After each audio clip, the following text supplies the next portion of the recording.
This is where we hold them! This is where we fight!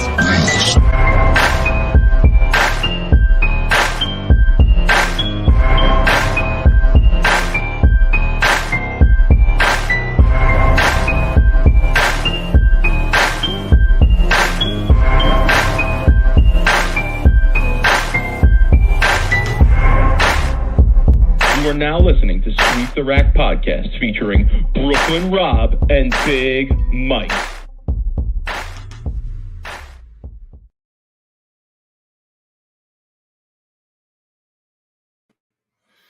Rob, what's good, homie?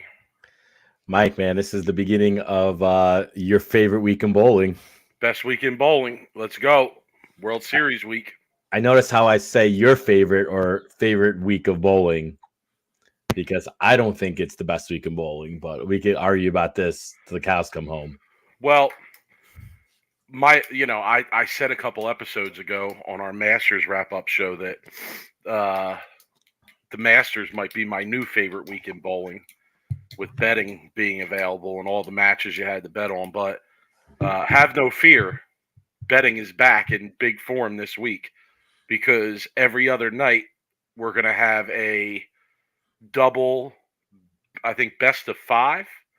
I think it's best of five in this one, not best of seven. But every other night we're going to have a best of five for 3 nights in a row. It'll be 6 nights, but over 6 nights we'll have 3 opportunities for match play betting, best of 5 match play betting. So get your bankroll ready. That's what I'm going to say. Yeah, there's a lot going on this week. I'm not going to lie. It's a lot to try to take bets on or keep betting. It's a lot, honestly. So what's your strategy going into the week? Because I already know mine. I already have my strategy. My strategy is focus on the match play. Of course, match play for sure, but like focus on who to bet is kind of where my focus is going to be. How the lanes, I wouldn't say playing, but who's bowling good, like obviously, but I might not bet the first day. I might just get a feel for what's going on there since you have a whole bunch of days and then see who's hitting them. Look at a lot of history previous of who's bowled good in that bowling center. And I could already probably name a few off the top of my head. I'm off the futures though. What's that? I'm off the futures. I mean, if you're going to bet futures, you know, I've talked about this so many times. You're going to bet the same 5 people or 4 people on futures. But you know, shit, like it's going to be a lot going on. So strategy is wait the first tournament out, see what happens there, and then maybe make some bets based on the first day. I know there are different patterns, Mike. I've just realized that a lot of times it's more of how the bowling alley plays than it is really what patterns they put out.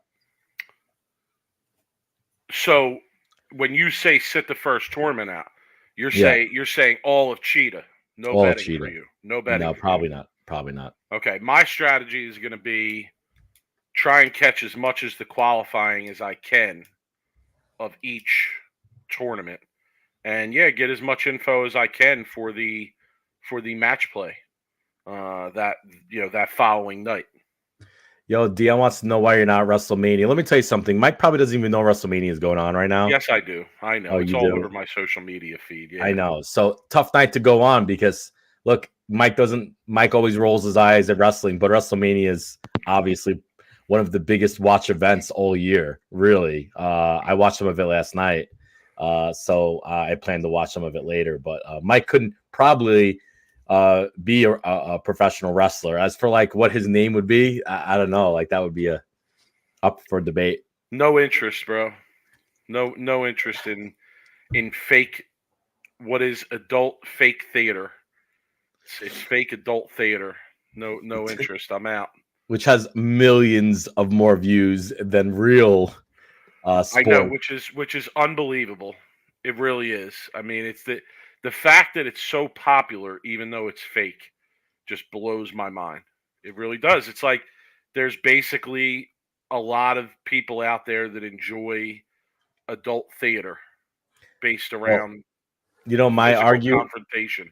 My argument would be is TV shows are mostly fake, movies are all fake, and people still go and watch that, right? So this is live stunt show is essentially what it is with a scripted entertainment value. And what the wrestling does so good that the PBA doesn't do is they get their people invested in the wrestlers and their personalities.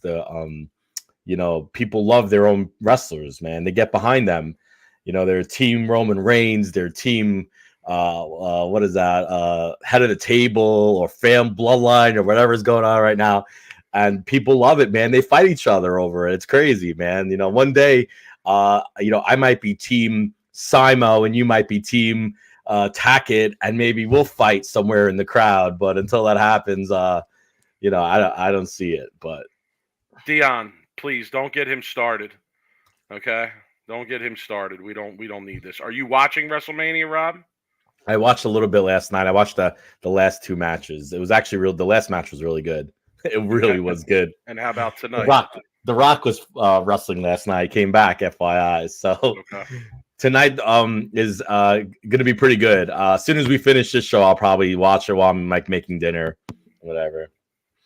But Sarah, I've talked about this so many times. How Bowling needs to take marketing card from a WWE, which is crazy because they're both on Fox. They tried to do some little cross promotion last year, which I don't even know where that went. Flopped, I would imagine, because you do anything with bowling, it usually flops. But I agree, though. I think, look, I know I get a lot of heat for this take, and since it's WrestleMania night, I'll talk a little bit about it. The PBA and a lot of sports, not just the PBA, but a lot of sports can take some play-by-play about how Vince McMahon turned what was a dying product in the 80s into a $1 billion conglomerate.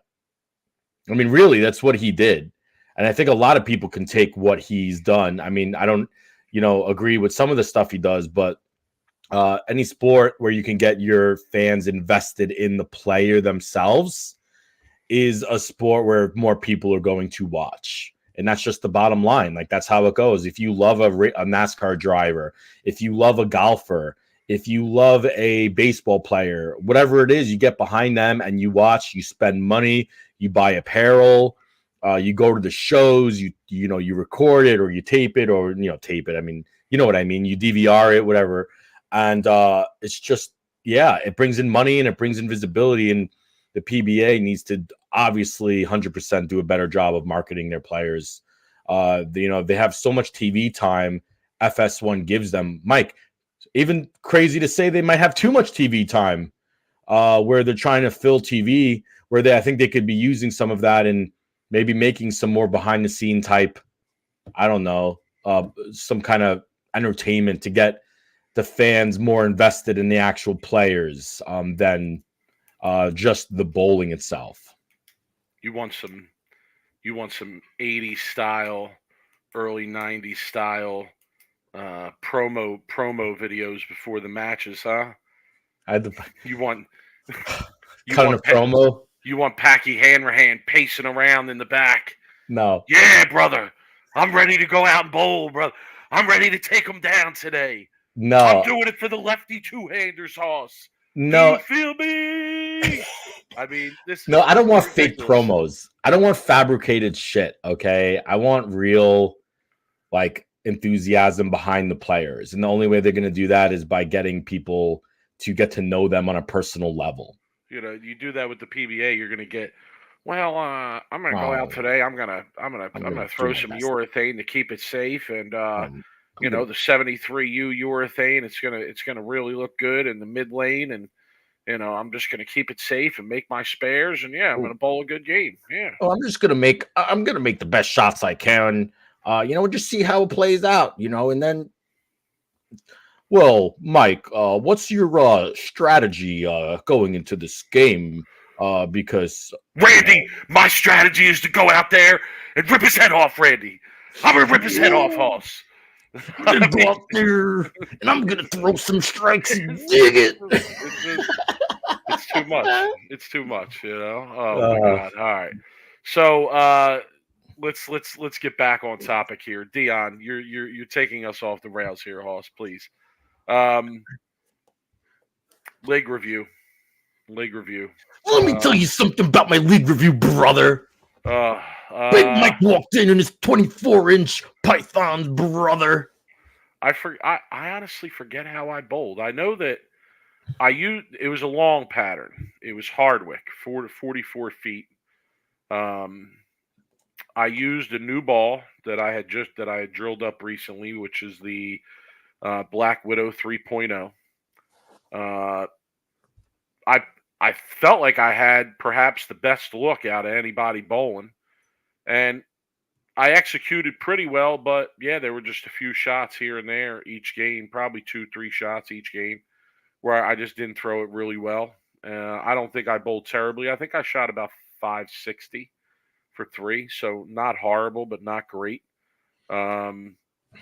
Definitely didn't win any pots. Didn't really sniff anything all night. Had a chance at one card game, but didn't work out. So yeah, I mean, throwing it good. It's just fine tuning. You know, it's just some fine tuning here and there. You know, just being able to more consistently make that good shot. I'll say, yeah, I've said this a few times, and Okay. I don't know if I don't know what's behind this. I don't know why this is the case, or I don't even know if people will agree with me.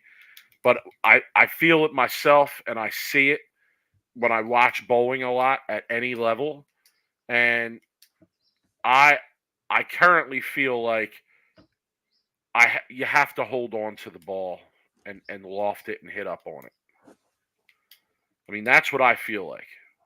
Like my game has always been a smoother ball down earlier, not a lot of loft on my release, not a lot of hitting up on the ball, and I'm just convinced that you have to do that now to get the ball to look the right way on most of these patterns. And when I say look the right way, what I really mean is actually stand up in the back part of the lane and hit with some real authority. And You know what though? I think you're wrong in saying that it's about the pattern. I think it's about the bowling center you bowl in. Yeah, but I like can I make a point? Like when I watch bowling today, I see this to be true in a lot of cases. Like I watched Petey Virgos in the doubles this week. Okay, I watched him bowl a little bit here. I mean, if you watch this guy bowl, like the more he hits up on it, the more he lofts it down the lane, the more he tosses it, the better it looks. You know, and again, I don't feel like you have to be that extreme with it, but I definitely and you know what? I'll even point to Dombrowski in the Masters, right? And like he has a very soft hand, you know, very early down on the lane. And look what happened. Look what happened as his look went on, right? The lane got tighter and tighter, and you know, ball struggled to hook in the back part of the lane. I mean, I guess he could have switched balls and done something about it. Henry says DJ Archer is the future.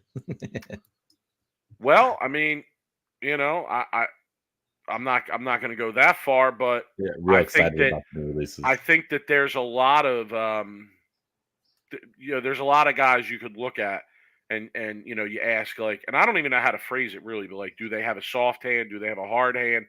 Do they hit up on it? Do they hit it into the lane? And I think there's way more people hitting up on it, hitting it onto the lane as opposed to laying it down, you know, soft hand style, however you want to phrase it. Casey puts in the chat, lofting isn't really the answer to that from my experience. You can get your ball to be clean through the heads without having to loft. I don't even know if it's an issue of clean through the heads. I think to me, it looks more like an issue of getting the ball to stand up and roll properly at the end of the lane so that it actually hits with some authority as opposed to relying on lighter hits and messenger 10s and I mean, you know, trip buckets and rolled twos and I think if it's I think it's just a matter of using it when you need it. I think though lofting is essential as a pro, a national touring pro at least, to have that in your tip of like tricks. Okay, No question. because you can't loft it like that if you're playing right of 10 on a fresh, right? I'd rather be what you're like smooth and clean on the fresh. But obviously, as you go like to games like 4 to like 8, depending on where you're bowling, how many people are on a pair, especially if you're bowling, it seems like nowadays a USBC major, like a Masters or a US Open, you better show up knowing how to loft it and loft it very accurately loft it, like not just like through like pitch it out like crazy. You have to actually, there is a skill involved in lofting, right? Oh, I mean, yeah, only no doubt. a really few bowlers can do it really good. And I'll be honest, I wouldn't even describe what I'm talking about, Rob, as extreme as lofting. Like if you'd laugh at me if I took a video of myself where I say, "Oh, I really hit up on that one. I really got it out on the lane." You'd be like, "You're hardly lofting it at all. Like that's not loft." And I get that Compared to what you normally throw. exactly. So Right. I'm talking more about just I can't describe it other than hitting up on it. Hitting Yeah. I When I was taught to bowl, I was never taught to hit up on it. I was taught to be smooth and be soft with it at the bottom and lay it down and get your thumb out of it and rotate your fingers around it. Now I feel like you want your thumb in it past the foot. Well past the foot it feels like to me. And you don't want that thumb to come out until the ball is almost coming on the upswing. And now when it's coming on the upswing, now I can hit it, and now I can hit it on the upswing, and it's going to do the right thing in the back part of the lane. And Yeah. I just never, bowling years ago and learning how to bowl, that was not something that was encouraged when I was learning how to bowl. I do feel like two-handers have an advantage in that field when it comes to loft. No doubt. Um, No, every two. I don't know if there's a two-hander out there that really lays it down early. Kyle Troop. Even he has a little He's bit some of loft. a little bit of at I the know. line, right where I he know. gets the ball out on the lane. I mean, I'm talking Dombrowski, Nathan Bohr, Thomas Larson. No, I don't think you could find a two-hander that puts it down that You early. understand? You I understand do what I'm saying? understand. Like Correct. all three of those guys that I mentioned, I would say have real soft hand, real soft at the line, right? And you know, I just think that is a dying style in the game. I think unless you are just acing it the majority of the time, you're much better off trying to hit up on it a little bit and get it out Here's a on the good lane, get it here's a good started a little bit. question. I feel like Justin in the chat writes, "Do you guys like the USBC patterns more than the PBA? Seems like more variety of styles do well at tournament like the Masters." I mean, the lefties might argue with you about the Masters pattern. I do think that Nick Hoagland, who's the one who does the patterns for the USBC, I've known Nick. Nick actually bowled college when at the same time I bowled for college. I believe he bowled for Indiana. And he's a very smart, actually pretty good bowler too from back in the day. So he's not just somebody who doesn't know bowling who's putting out these lane patterns. I think he likes pain. He's one of those type of bowlers and person who puts the patterns out, who likes the bowlers to experience a little bit of pain. You could just tell, right? The Masters patterns have been getting harder. I think from previous and US Open patterns obviously are the US Open patterns, and the US Open patterns weren't always like that, Mike. I bowled the US Open back in like 99, 98 when they were in Connecticut, and they were actually pretty high scoring. My brother bowled 300 during qualifying, and I remember bowling that, and I was like, oh, they weren't really that hard. And then all of a sudden, I think it was the first year they went to Cavalier, Mike, is when they started putting out those nasty flat patterns. But for me, I think the USBC, yes, they put out 10 more challenging, lower scoring patterns than the PBA. I just think that's always kind of been how it's been, at least in my opinion, right? yeah, I would agree with that. I mean, Now, I think it also has to do with the fact that the USBC only runs two 2 quote unquote professional events a year, Right. right? Whereas the PBA is running stuff all the time, so they're going to need a bigger bank of stuff to draw from, right? But Correct.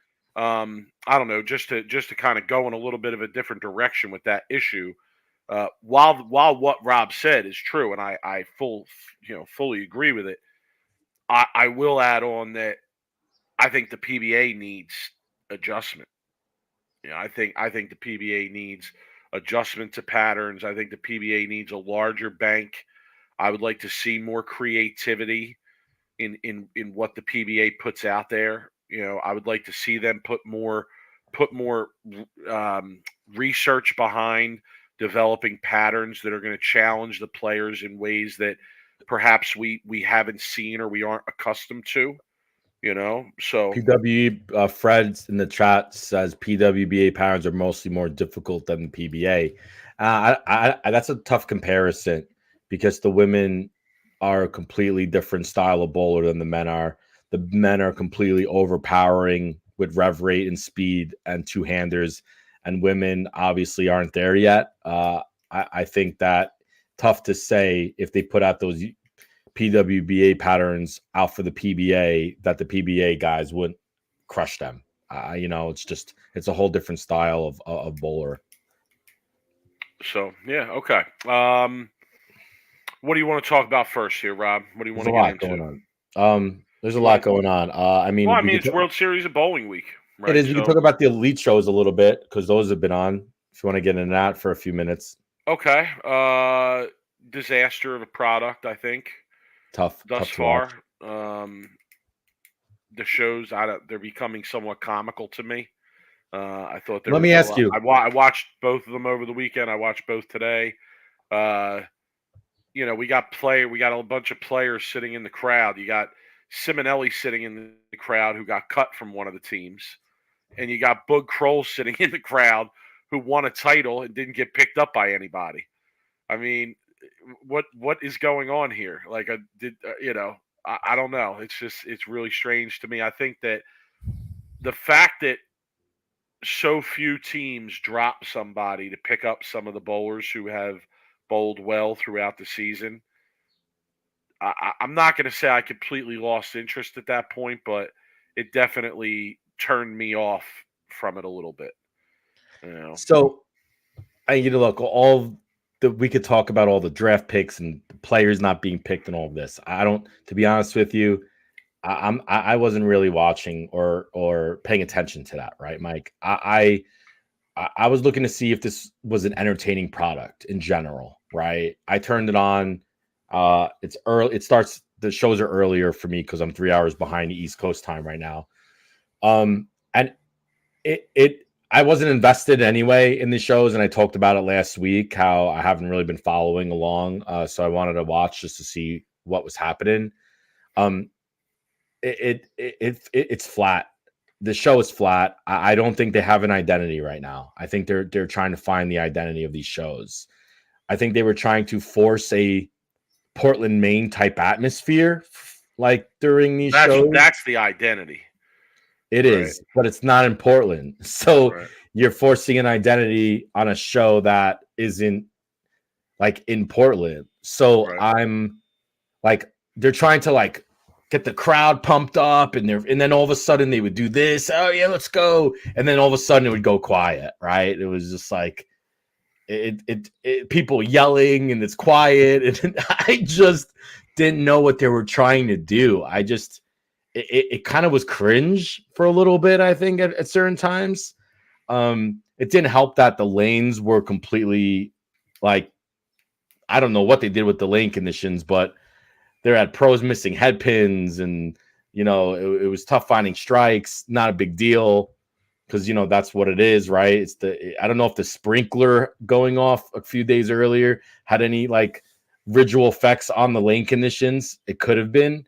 But as the show being entertaining, I didn't get it. I just, there was no like, I don't think they even maybe talked. They might have, but I don't even know what they were bowling for.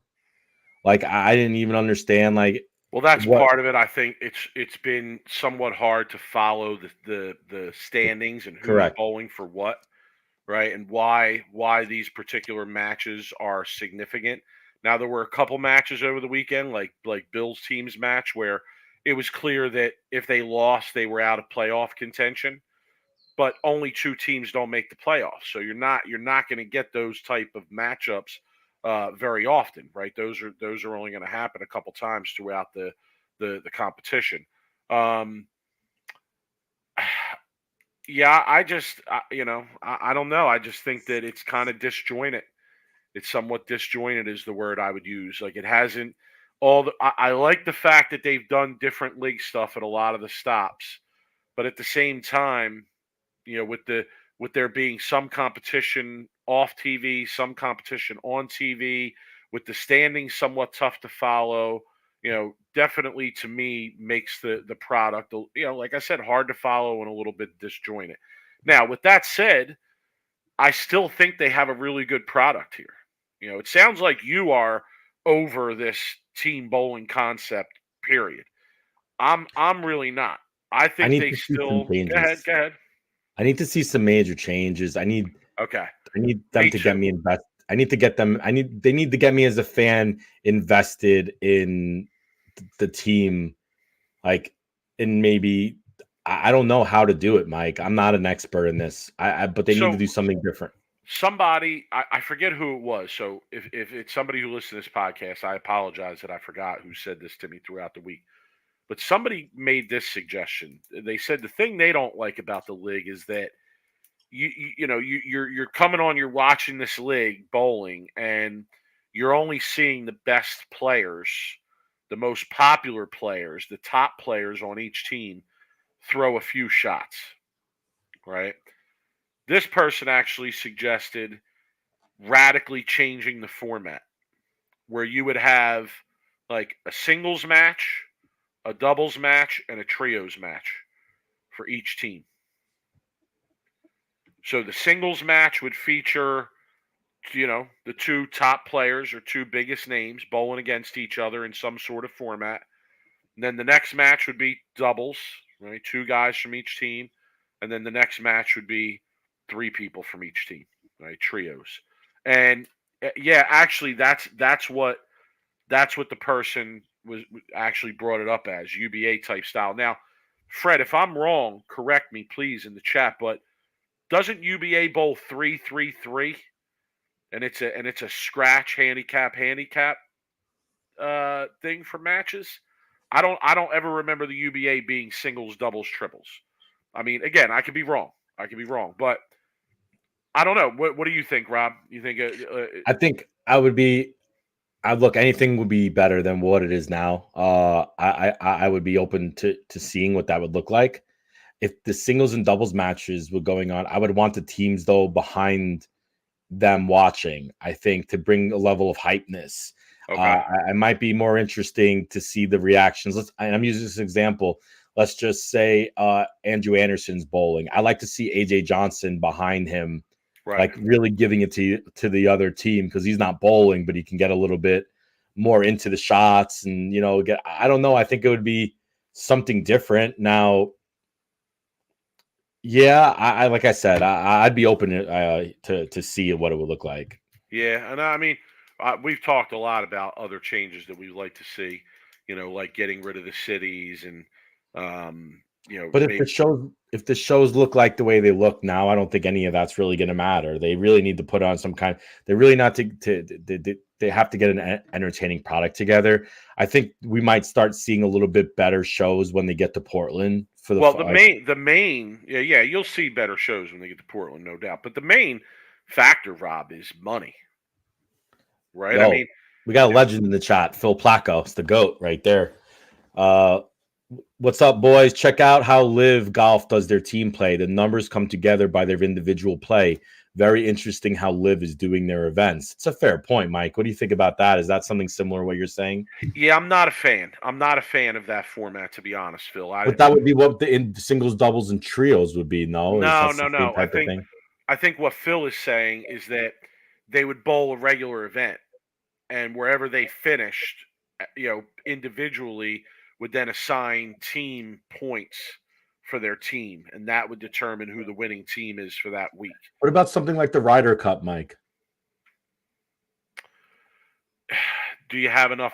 Well, I mean, I feel like we had that, right, with the Weber Cup, and that went away. Yeah, there is a room. Look, there's room for team bowling in the PBA. There is, like you said, the whole, obviously idea of it is great. I think people could relate to team bowling. A lot of people bowl league. I think, and maybe my opinion, yes, you can't put them all 10 bowling one solo game on TV, right? It'll probably take way too long. Right. But yeah, like I could see something like doubles, triples matches. I don't know. I think we could table this for a whole nother show and discussion. But question, just to end this discussion: if they put 100,000 a man up for first, and they put some serious points behind it, where guys might have a chance to earn exemption for the following season by finishing really high in the team league.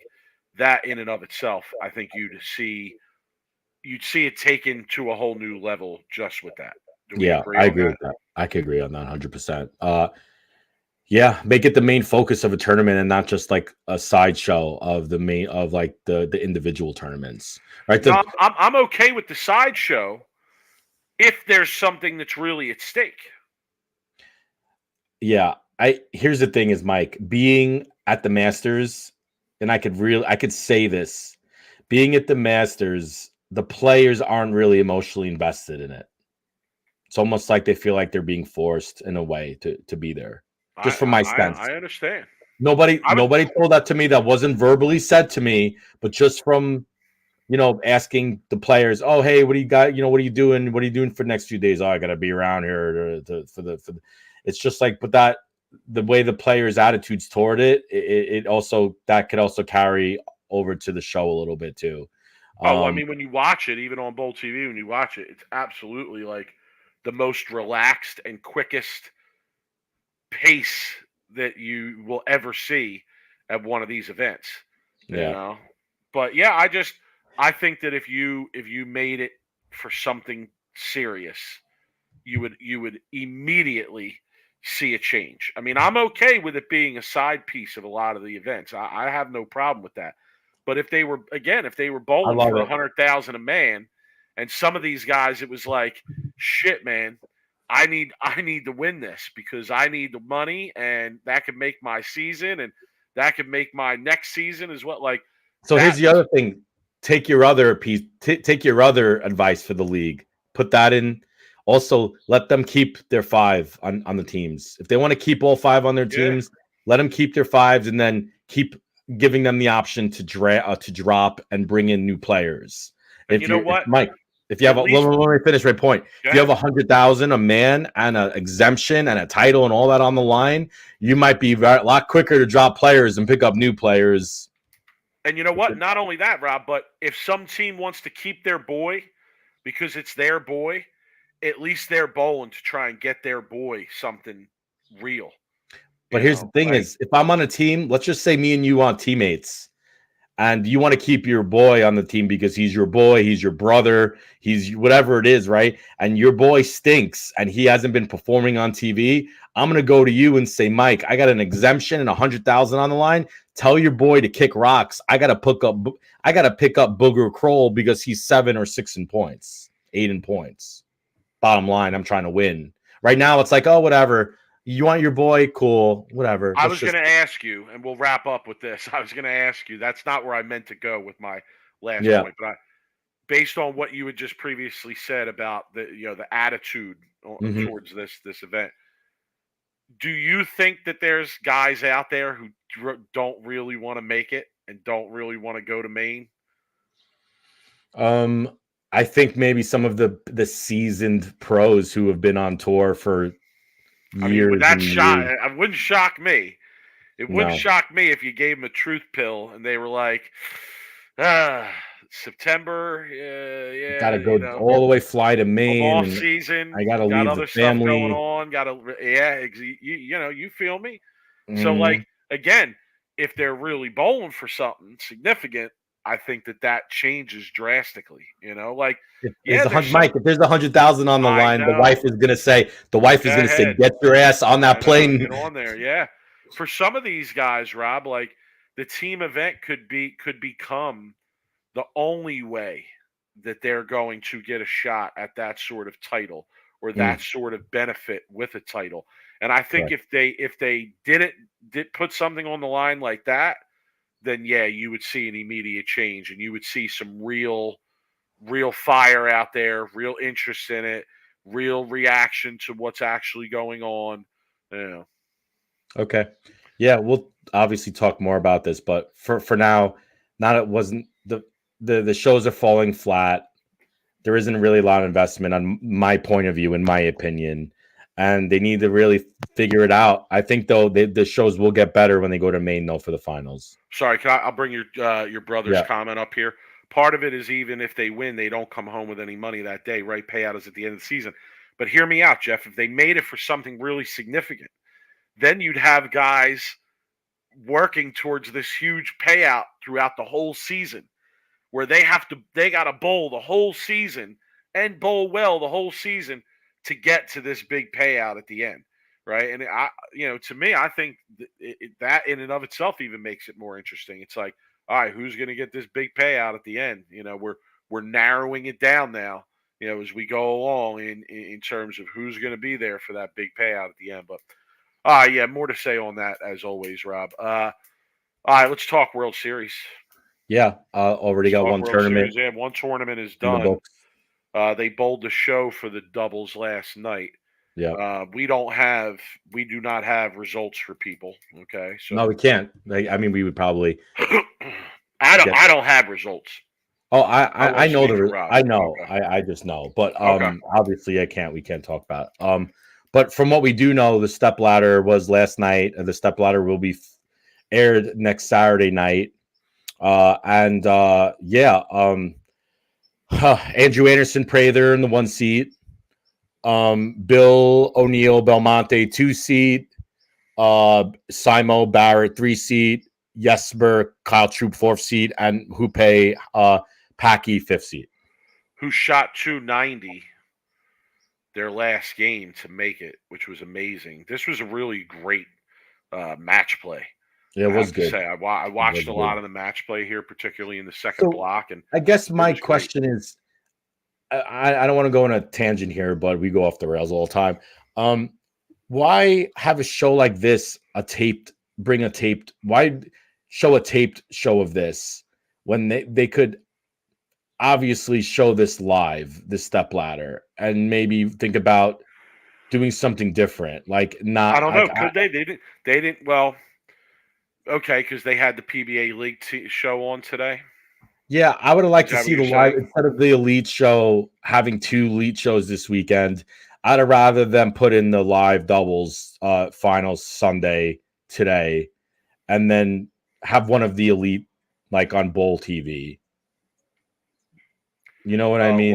Lumber Flexual saying that the PBA page web page has the result. Well, I I'm not wasn't going to aware say of it that. anymore. Yeah, Yeah, I'm we not wouldn't going to talk say it about it anymore. anyway. People might not want to hear it. But I'd rather see this tournament with this field, Mike, with these 10 players. I'd rather see this live on FS1 today at 12 than see the Elite League. I agree with that. I think it would have been a better use of the 2 hours to see the doubles than to see another league session. Yeah, I like the doubles event. I think it's cool. I think it's good. I actually think that the event they're doing later in the season, the PBA 50 PWBA event is really cool too. I like when they mix it up. As a kid, I used to like that PBA senior event. That was always a cool event to me to see those guys bowl together. So yeah, I'm all for it. I think it's a good way to kick off the week of the World Series as opposed to going right into competition.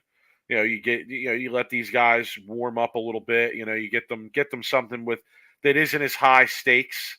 You got a doubles partner, etc. There were several storylines in this tournament that were interesting to me. You had the two guys from the two international guys who were leading going into the last block of match play, and I mean, they ended up not making the show, which is just atrocious. But Rob, do you know that by not making the show, if they would have made the show, they would have automatically qualified for they would have been exempt basically for the rest of the season. So they wouldn't have had to bowl the PTQ for the World Series. They would have been automatically in, and they would have been automatically in for other events as well. So like, maybe not other events. Definitely the World Series, though. I know that I read that. So yeah, I mean that watching it was like, oh my god, like really same thing with I believe the same was true with a couple other teams too. There were a couple other teams in this field that had made the cut that if they would have made the show, was kind of going to change their status in terms of where they're at. So yeah, it was really interesting. But as usual, what happens? The Sharks run them down. The cream rises to the top. Last block, and the lanes are changing. And your Belmos and Bills and your Bilmos, okay, Bill Monte, your Simos, your Simos and your Barretts. I got a team name for them: the Bald and the Bold. Okay, the Bald and the Bold come at you. They come chasing you down. What you got? Any team names, Rob? That's one thing this tournament makes me think of is what are some good doubles team names? I do. I got a great name for Jesper and Kyle Troop. Team Swedish Fish. Oh, that's good. That's good. Dude, they should get a sponsor too, Swedish Fish. I mean, that's perfect. I got a good one for God, this is gonna go off the rails quickly. I got a good name for Sterner Smallwood. I called him Team Sternwood. You got Bilmo, you got Sternwood, you got the Bald and the Bold. Swedish Fish. Fish. Hey, Mike, you watched a lot of the Patch Pirate Ball review videos. You've heard of clickbait, right? Now, instead of clickbait, you have dickbait. Okay. Dick Allen and Zeke Bait. Team Dickbait, Oh, that's good. Yeah. That's good. There's a few. I mean, you could just keep going down, but those were my favorite. Sternwood and Dickbait. That's amazing. makes me think of doubles names though. But listen, I thought it was a good event. I did. I thought it was a good event, and I thought that it was good match play, interesting. We'll see where the show goes. Like how much will it count towards Bill's Player of the Year chances if they're able to get this done? And you know what I'm saying? It doesn't hurt them. I know, but it's not going to count the same way that a regular singles title would count. Am I right? No, but it adds to his earnings. It adds to his points. Add to his titles too. And add to his titles. But again, too. I think if somebody wins the doubles who's in contention for Player of the Year, you could see a situation where the person who wins the most titles, again, that person who wins a doubles title, doesn't win Player of the Year over somebody who might have one less title, right? But perhaps 2 majors versus 3 titles, and one of them's a doubles title, and one of them's a major. I could see a situation like that. So, like I said, it doesn't hurt him. I mean, I don't think it really. Yeah, I'd like to see him get it done. Yeah, I think it would be it would be poetic justice in a way for Belmo to help Bill win and put him in the front seat of the Player of the Year discussion going forward based on that. Well, I think Belmos kind of understands at this point that he probably doesn't have a chance to win Player of the Year unless he does something crazy miraculous the last half of the year. So I honestly think that Belmo you could be that could not be true at the end of the week. Right. Well, I'm just saying, like, if Belmo does some miraculous shit, right, and starts winning titles left and right, and then decides he's going to win the Tournament of Champions, and a lot of the players and the PBA play. I mean, there's so much bone left, but I do think that Belmo would like, as a friend of Bill, would like to see Bill win a Player of the Year. Like, and if he could help him, I don't think he would have a problem with it, honestly.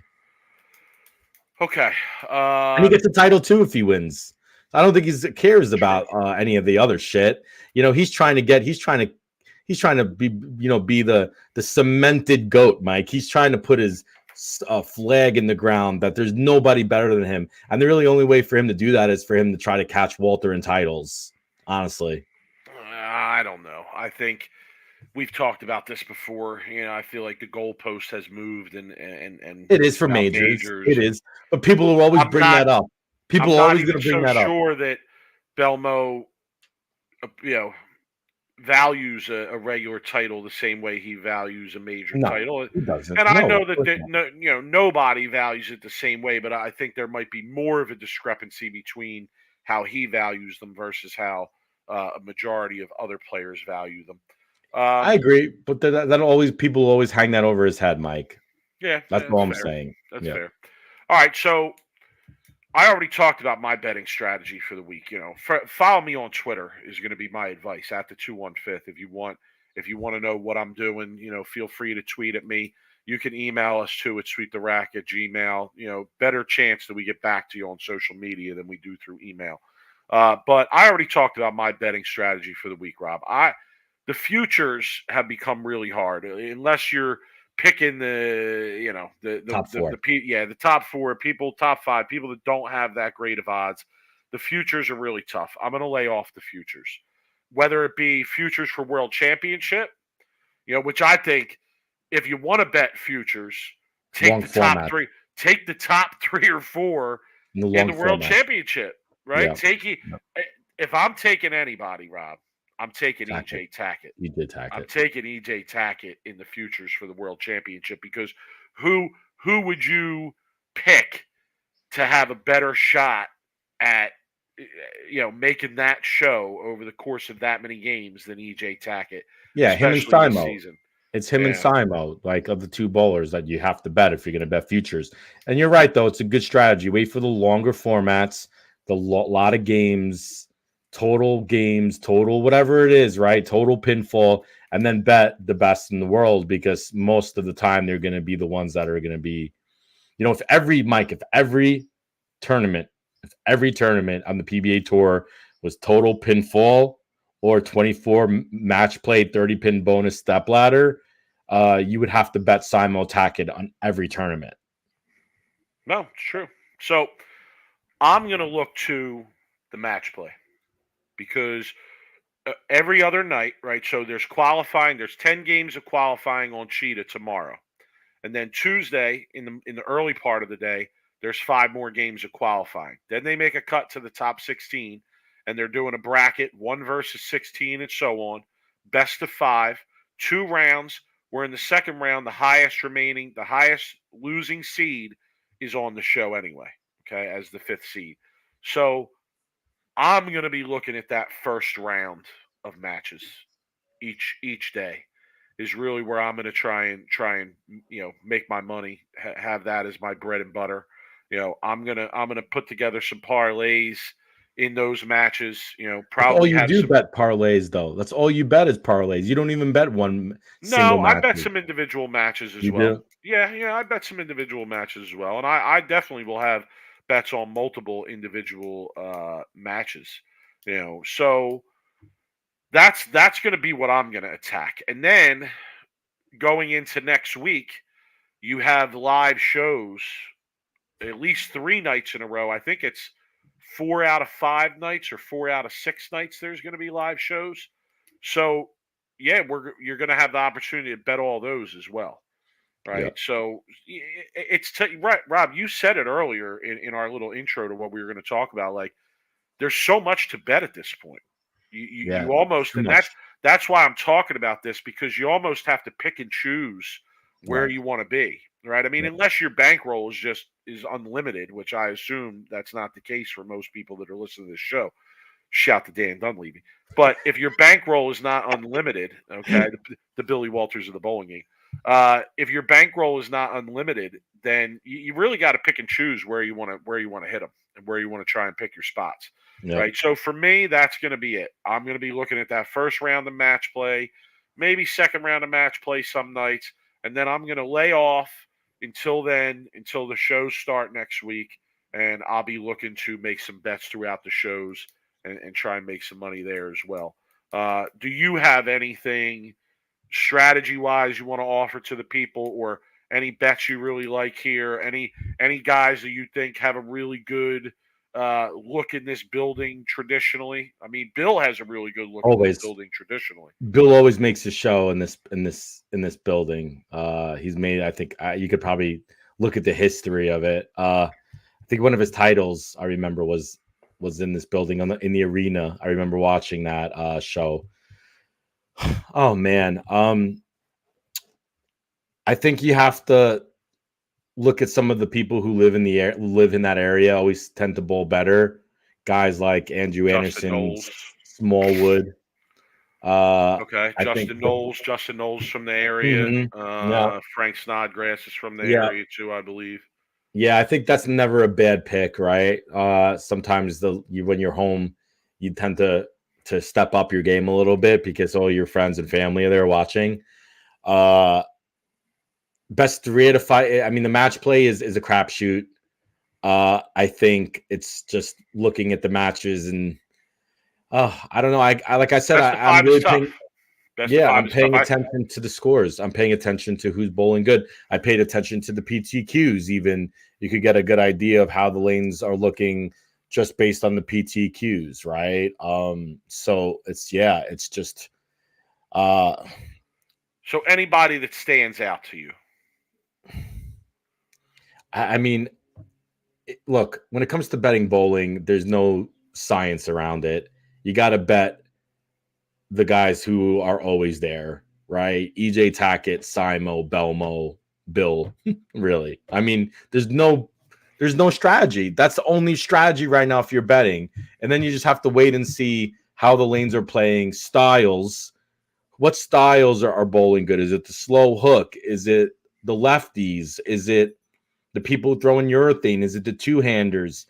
You have to look at the styles. You have to look at the who's bowling good. Are they people throwing it fast?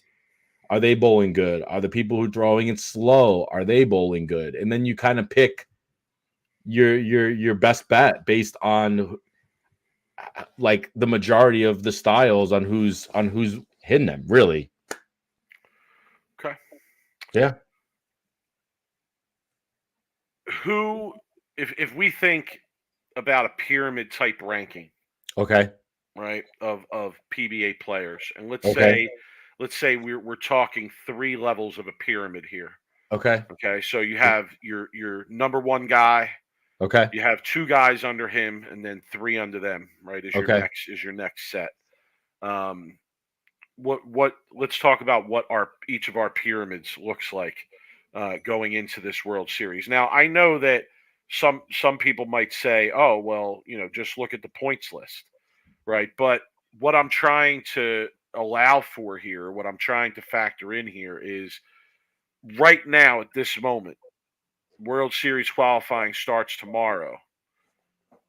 Who are the top 7 guys throwing the ball in the world? Right? Like who is there somebody in that? Let's say you go by the top 6 on the point list, right? Is there somebody in that top 6 in the point list that isn't necessarily bowling like one of the top 6 in the world right now, or one of the top 6 that would be in that pyramid of players, right? So let's go by the point list, right? Okay. You got top 3 are Bill, EJ, and Kyle. Do you have them in that order? I don't. I don't. I have Kyle above EJ. So you have Kyle. You have Bill 1. I do. Okay. I have EJ Tackett 1. No, look. Okay, we're gonna argue on this because I'm doing this based on the year that they're having. I'm doing this based on stats. Based on right now. No, stats. I'm doing this based on the stats, right? Okay. I'm not looking at points. I'm looking at average. I'm looking at titles. I'm looking at cashes, earnings, right? Looking at all of it. And right now, you can't tell me that Kyle Troop having 2 titles is you could put EJ above him. He made 5 shows in a row. Yeah, but Kyle won twice. He was literally a series of shots away from 6 shows in a row. Almost winning is only good when you don't win. And I just made that quote up. Kyle has 2 titles and one's a major. Bill just missed the cut at the Masters. I know, but he's out. He's got everyone by earnings. He's got everybody by just like. Okay, but he won the first event of the year for $100,000. That was 2 months ago. EJ doesn't have a title this year. All right. Okay. And he's got 75K in earnings. It's a fair point. I'm just saying, like, if I'm looking at I'm going to put who above who right now, I'm putting Kyle above EJ. I almost put Kyle above Bill. Despite all that, I mean, if I'm betting on somebody to make this World Championship show this week, my money's going on EJ Tackett out of those 3. So what does that say? Hold on, wait. Did Sarah just drop a Rob Stone comment or a Randy Peterson comment in our chat? Almost is going good in horseshoes and hand grenades. I swear Randy Peterson has said that before. So, yeah, I mean, look, we could fight. This is, by the way, really tough to do, okay? This is really tough to do because if you ask me who the best bowler in the world right now is, I'm probably going to say EJ, okay? I probably side with you. But how do you not have one? Because I'm looking at based on their performance this year, right? EJ best in the world based on last year. And I mean, how could you argue with that? But I'm not looking at last year. I'm looking at this year. I actually had a better year than all of them. I actually think you're gonna. I mean, your head might explode when I say this. I actually think that the fact that EJ hasn't won makes him more of an argument for number 1 on the pyramid, because if anybody's gonna win at some point, it's him. Oh, so not only is he making all these shows in a row, but things are gonna go his way at some point. You know, he ain't gonna make 8 shows in a season and get shut out. That's not likely to happen. No, so, he'll get a title at the World Series. He'll get one. But I'm looking. Like I said, my basis on this pyramid was this year. Okay. All right. And this year I got Kyle. You'd have Bill, Kyle, EJ. Yes. As your top 3, your first Correct. 2 levels. Bill, Kyle, EJ. All right. I would have EJ, Kyle, Bill. Okay. I would have EJ, Kyle, Bill. All right. Now those next 4 spots. Okay, those next 4 spots. We're definitely putting Simonson in there. Yes. 100%. We're definitely putting Belmonte in there. Yes. 100%. Yes. 100%. Okay. So, or actually, sorry, 3 spots. So we only have 1 spot left. This is where the fights are going to happen. There's 1 spot left. Now, if you're going by the statistics, it's Marshall Kent. Correct. Okay, if you're going by the statistics. But when I look at some of the guys underneath Marshall Kent, and I think about, all right, you know, who's coming on here? You know, who's coming on? Who's gonna go from having a good season thus far to having a great season in this World Series and forward? The guy I would give that last spot to in my pyramid would be Sam Cooley. Okay, just because he's kind of got hot the last few tournaments. He's hot. He's throwing it good. You know, I wouldn't be surprised if, you know, in this second half of the season, Sam Cooley turns it up another notch and, you know, gets a win, especially World Series wise. You know, wouldn't surprise me at all. I mean, there's a couple other names that are tempting to me as well there, but Cooley is the guy that I would say, just because of his recent hot streak, he's the guy that when I look at that list, I would say, yeah, I'd probably have to have him there. Yes, I could see that. I like a few other players, to be honest with you, more than Cooley. I think we can't really look past what Zach Wilkins has been doing. Mm, Dude, Zach Wilkins is, it's a good to one. me, the breakout player of the year. It's a good one. Dude, I mean, going through PTQs or was, Wouldn't right? wouldn't Like, be wouldn't be surprised to see him win before the year's out either. I think he's there. Watching him at the Masters, just in general, like he's there. Like he's just gotta get on TV a little bit and make some and start winning. AJ Johnson's another one, right? Where he's kind of knocking. And then you can't really look past ever, in my opinion, Don Barrett. I think That's the name that I liked. That's Don the other Barrett name that I like. to me, Don Barrett is always going to be a top 10 bowl player in the world. Solid. Got kids on. He's a phenomenal player. So I think looked for him to have a one or two tournaments in the last half where he's going to make a show and maybe potentially put himself in for a win. So those would be my picks. And then you have your people that are hanging around, right? You have your Vies and you have your Dohertys, and you have your Smallwoods and Booger. I mean, like Booger, you can't count him out. So it's we'll see a lot of bowling left, Mike. The pyramid is going to look a lot different, I think, in the last three. No But doubt. not top four. The top four of the pyramid are always kind of cemented, I think, at this point. But the last The two, order might change, but those four are going to be there, I think. Yeah. But listen, it might look a lot different after the World Series. Oh yeah, so a lot can change. A lot could change in this week. A lot could change in this week. That's one of the reasons why I say, to me, this is Dude, one of the better weeks in bowling, if not the best week. Yeah, if a player like, I'm just using Belmo as an example, like we talked about him, dude. If Belmo starts getting hot right now, we all know he could do some major damage in a 4 or 5 tournament span.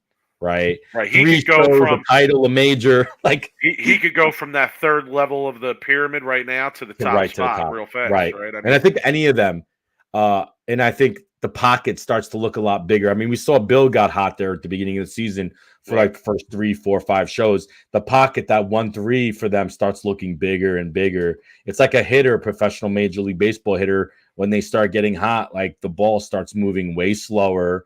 Everything breaks go their way. With bowling is the same way. Like when the iron gets hot, they got to strike, and when they start getting hot, they got to start winning, and that's what happens with a lot of these guys. Do you remember the World Series a few years ago where Belmo made like almost every show? Yeah, and ended up winning like 3 titles in a few days or something like happens. that. I forget exactly how many it was. It wouldn't surprise me one bit if that's the way EJ Tackett is at this World Series. Yeah, Lumber. Belmo was the only player in the PBA who could win 3 titles, and we'd all be like, "Yeah, that makes sense." Now, see, I think Tackett. If Tackett came out of this week where he won 2 of the animal patterns and wins the World Championship, wouldn't surprise me at all. And the guy would go from having no titles and not being in the conversation of Player of the Year to being the leader for Player of the Year. And he's in the driver's seat for the second half of the season with the most shows made. I do think Bill to win Player of the Year this year. I think Bill needs to get at least one more title. And I think obviously the World Championship would probably cement it for him, but I think he's got to get one more title because people are going to look and say, well, who do you give the Player of the Year to? Someone like EJ, who maybe has 3 titles, or Bill, who's got 1 major. You know what I mean? So like, there's a lot of Troop would be the better conversation there, right? Troop too. You know what I mean, though. That's what I'm trying to say. 2 titles, 1 major, 1 regular. Bill has 1 title with more shows, right? But I agree with you. If Bill finds a way to get it done this week, and he wins the World Championship, the conversation's kind of over. Yeah, but he's got to get 1 more title because you got to figure Troop and Tackett are going to get a chance at 1 more, 2 more titles. If Bill wins a regular title, a non-major title, I think that the conversation is still open, and I think it depends what. I think he doesn't shut the door. I'll say that. Right. I think that Troop, Tackett would still have a shot to take it from him. And Simon depending on lurks. how they, depending on how Simon's they always bowl, lurking too. right? But yeah, if he can find a way to get this one or get the Tournament of Champions, I think the conversation is pretty much over. So, Yeah. All right, Rob, are we ready to give the people what they want? Yes, sir.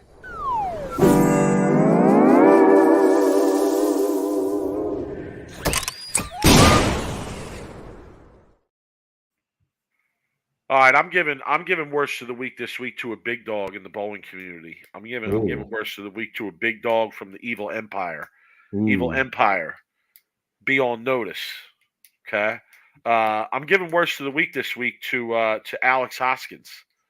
Alex Hoskins, Storm Ball designer, I think is part of his job title, and I'm giving him worst of the week for a tweet I saw today, where he said the following. Okay, here you go. Tell me, some of you are going to disagree with me on this. I like this tweet. I thought this was great. This is terrible. This is a terrible take. Okay, Read it. Huge bowling pet peeve: sitting in the same spot every time between frames, and someone sits there 3/4 of the way through the game. Completely agree with him. Oh my goodness gracious! Completely agree with him. You deserve worst of the week too, son. For the first time ever, I'm giving one of the hosts here worst of the week. It's surprise. It's Rob. Worst of the week, Rob. That's a terrible take, son. There's no assigned seating in the bowling settee. There isn't, but there isn't, but it's. Oh God! Here comes all the Pirishads out of the woodwork to tell us how that's my seat. It has my name on it. Don't sit there. If I'm sitting in that seat all game for the first 8 frames, and I'm in that seat, my rosin bags, everything, I'm in that seat. Everybody knows I'm in that seat on that pair.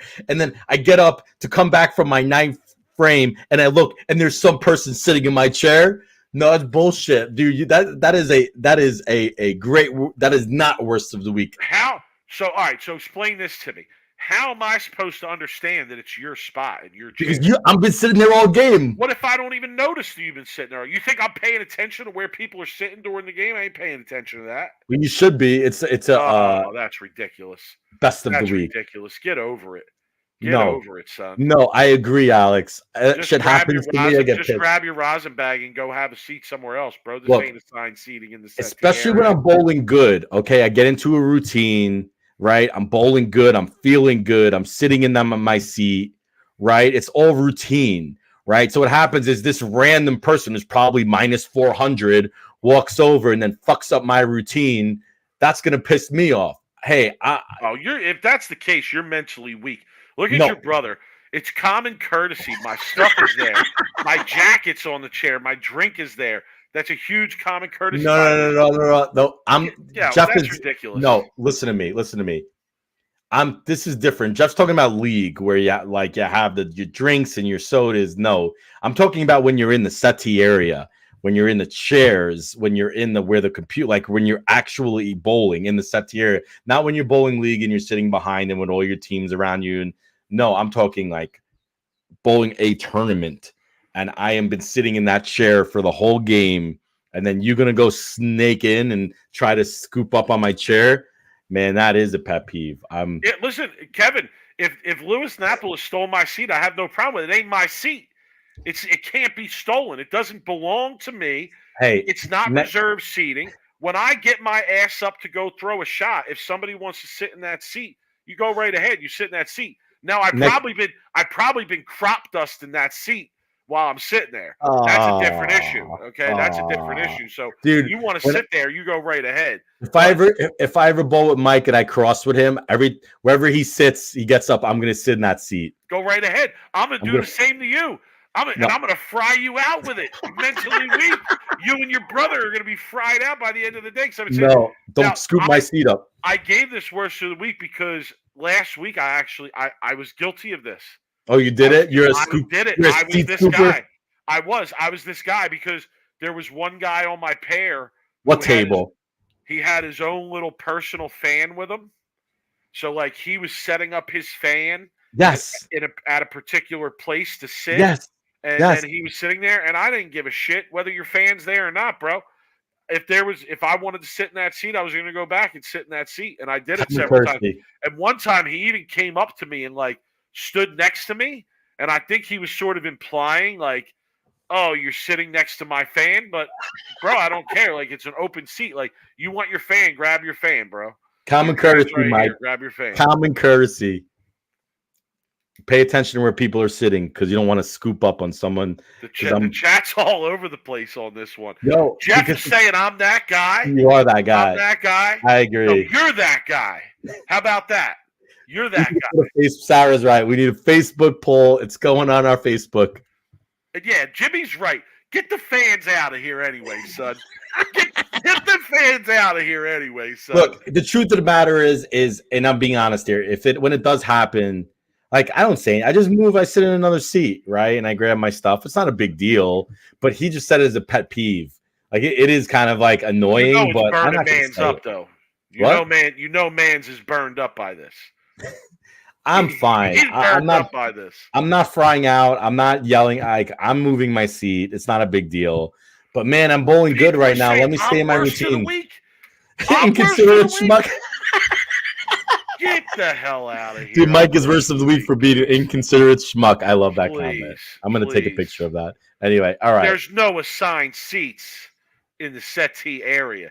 Give me Jim a knows, t-shirt. Jim knows Give me if the t-shirt. If the Rosenberg is there, you know that's my seat. That's hilarious. I'll go a step further. You put your towel and rosin bag on the seat. I'll even move your towel and rosin bag to sit in the seat if I want to. Yeah, you're just being an asshole. You're just at that point. Oh, that's ridiculous. There's no. Give me a t-shirt, son. No assigned seats in the settee area. Thank you. I like it. Okay, so my worst of the week, Mike. You're gonna die. I don't know if you saw this. I'm sorry I didn't get your name of who posted it on our Facebook group. But this is going to Rap Daddy D. Okay. I'm gonna play this rap video that was made talking about some of the greatest bowlers of all time. I'm gonna put it on. Ready? Rap Daddy D. Okay. What? So ready? I'm gonna play it. Let's go.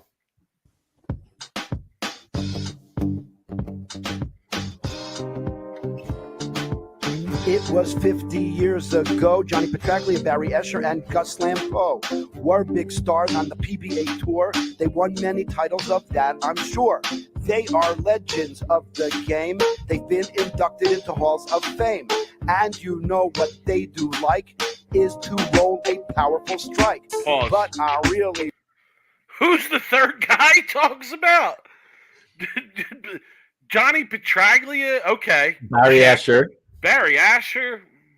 Okay, all right. And who? I think that's Gus Lampo. Listen, I'm not. You lost me on that one, bro. You Gus lost me on Lampo that reference. It's 30 seconds left. By the way, show some respect for Grandmaster Daddy D. This is quick. This is a freestyle. They're also super at making spares. Now this should be no surprise. All of them are nice guys. They've earned many fans throughout the years and are deserving of our cheers. Got the sound effect, Mike. Grandmaster Rap Daddy D, Mike. Know the name. Show some respect. My guy, Rap Daddy D, stands on business, bro. He stands on business. Okay. That's my worst of the week.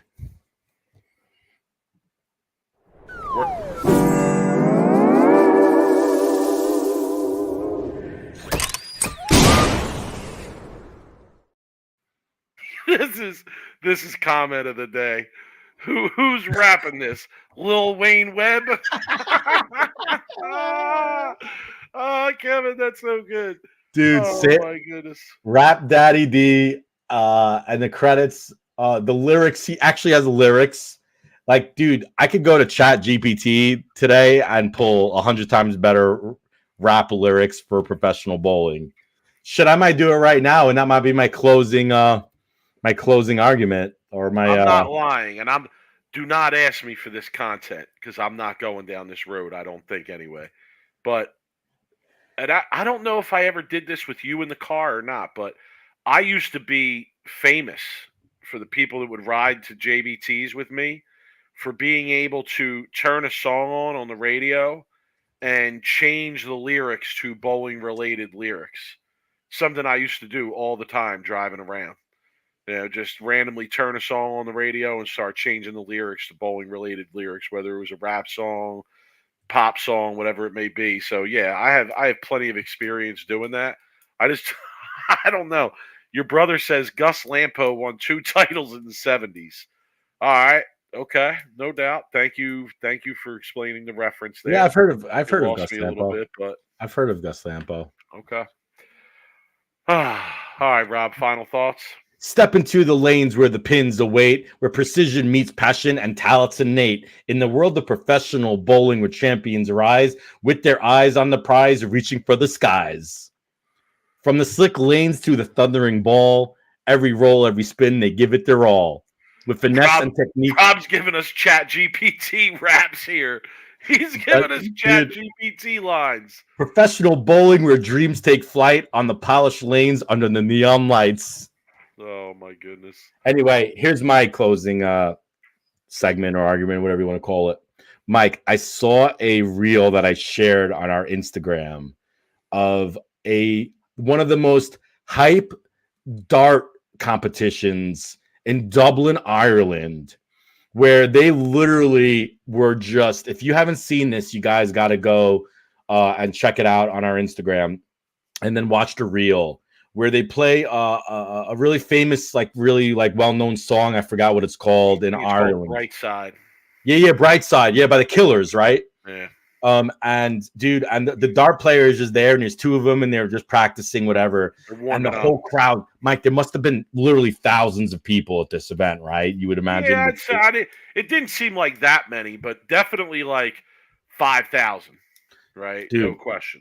It was hype, and they were singing they were singing "Bright Side" by the Killers, and dude, they were just, dude, it was the hypest thing you could. The guy was hyping them up, like, yeah, sing it, and then they started to sing it, and then whoever was playing the music cut the music off, and it was just the crowd singing it as the guys finished up their warming up, And my note, my reel was PBA. Take note. Because if you could turn darts into something that hype with thousands of people literally cheering, singing, yelling, then the PBA could do it and bowling can do it. And if the bowling needs to take this international and start having shows in Ireland and having shows in England and taking more overseas to bring in a hyper product, even if they did it once or twice a year, I would be all for it. I think that would be incredible. Sweden, you ever see that Swedish league? No. You ever see how hyped they get in that Swedish league? No. Yeah, well, YouTube that and check that out. And I will. I mean, they're singing songs, they're doing chants while the bowlers are bowling. I mean, that's what bowling needs. Very, very impressive. So listen, Rob, you take whatever you want. We're partners here, but you're stealing this take from me. Okay. Rob's stealing this take from me. I've been saying this for a year. I've been saying it. I'm not stealing it from you, but me watching it again reinforced it. You know what I mean? Because we haven't talked about it for a while. But I could just see, like, Mike, like an arena set, like where they have 2 lanes. Down. I described it. Yes. Go ahead. Keep going. 2 lanes. 2 lanes. An announcer. I want an announcer. Okay. Yeah. I want it shot for shot. Okay. No but more. I think bowl 1, bowl 2, bowl 2, but no. We're shot for shot here. Okay. But I think you got to have it somewhere where there's people, like, you got to do it in Ireland.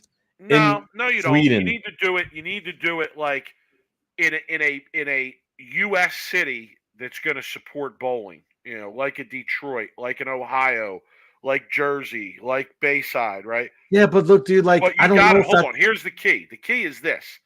The key is allowing the crowd to be relaxed. That's the key.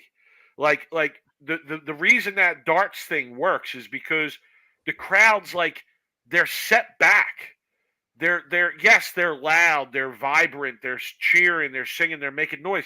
But like the players are all the way up here on a platform shooting the darts, and the crowd's back there, and the lights are turned down, and like you can barely even see the crowd in the background, right? And that is what allows the crowd to bring that energy, because they don't feel like they have to sit there like statues the whole show. You know, if you brought those that same crowd at a darts thing right up to the players, and you sat them all around the players like they do at bowling, they would feel like they have to be as quiet and calm as bowling fans might. But I because think they're set in the back and the lights are turned down, and they're drinking and they're discussing and they're having a good time. I mean, I disagree with you. I disagree with you. I mean, if you look at even the PBA league shows this weekend, it was in Detroit. Detroit's such to be, and I know for a fact Detroit's a big bowling city, but where were all the people? Where was all this passion and craziness? Like they were trying to like force these people to make some noise. Look, I just think the US isn't, when it comes to like cheering and singing, like they're not on the same level as a lot of these international countries are, just because of and I'm gonna say the football, right? And like international football. I mean, those crowds are hype, Mike, and they're singing, they're chanting. These guys are passionate, and I think that's what the PBA needs. Even if it's just 1 or 2, 3 tournaments a year where they go international, and you give the crowd something like that in darts, but you make it bowling, and I think you might start seeing a different product on TV. Okay. Now, what I envision is same thing you're talking about, just in America, and let's do it in a place where we can bet on it.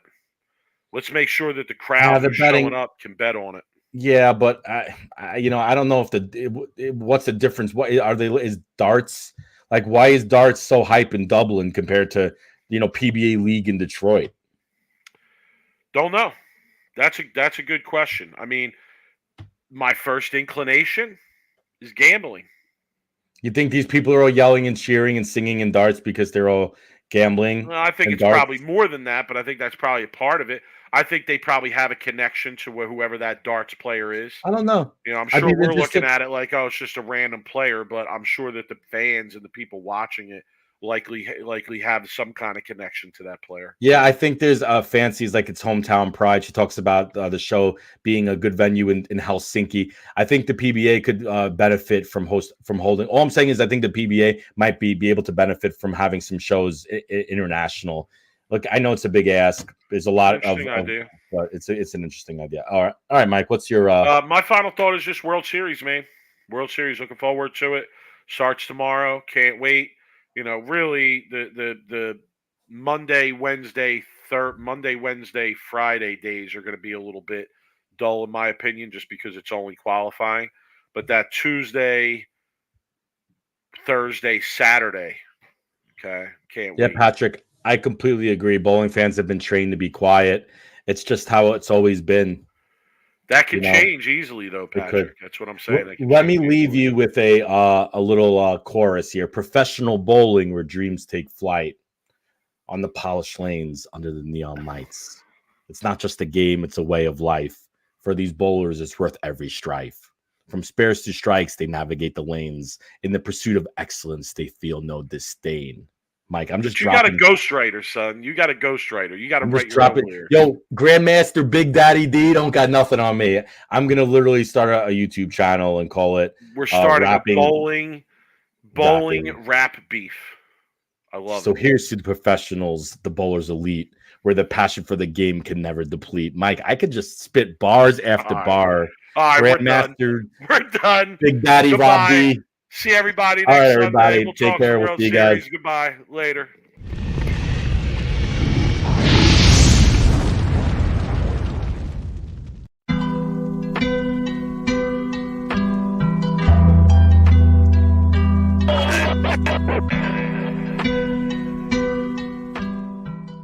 You are now listening to Sweep the Rack podcast featuring Brooklyn Rob and Big Mike.